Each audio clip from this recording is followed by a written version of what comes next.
biex jiddefendi lil sieħbu Clayton Bartolo li vvota favur il-bini ta' villa u pool għal plaliqi fil-qala, il-Ministru Ian Borg kien kostret jagħmel U-turn 50 minuti.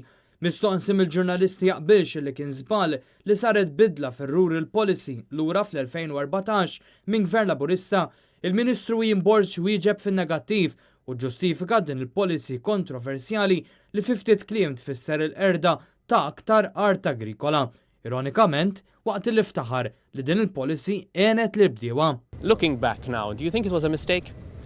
Xejn, jiġifieri il-policy għenet ħafna bdiewa wara ħala ikkonsolidat diversi leġislazzjoni. Dan minkejja li din il-bidla waslet għal aktar abbuż rampanti, tant li l-Ministru stess spiċċa jammetti li kien hemm min bena vilel f'postijiet fejn lanqas issib kamra f'nofs l-LEI. Ovvjament, this was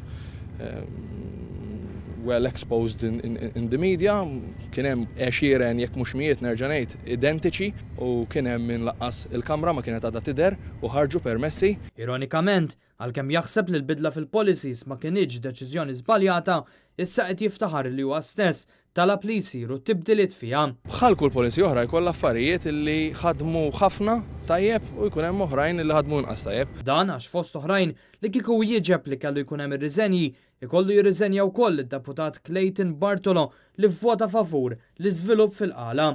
Huwa lok li l-membri tal-bord jirriżenjaw?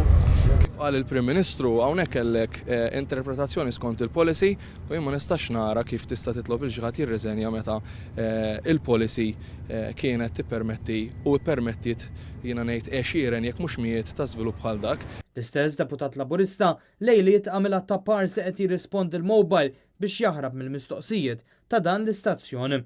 B'kuntrast, wara li vvutat kontra l-iżvilupp tal-villa fil-qala, ir-rappreżentanta tal-Oppożizzjoni Marta Sportelli irriżenjat mill-bord tal-ippjanar biqbil mal-kap tal-Partit Nazzjonalista Adrian Delija.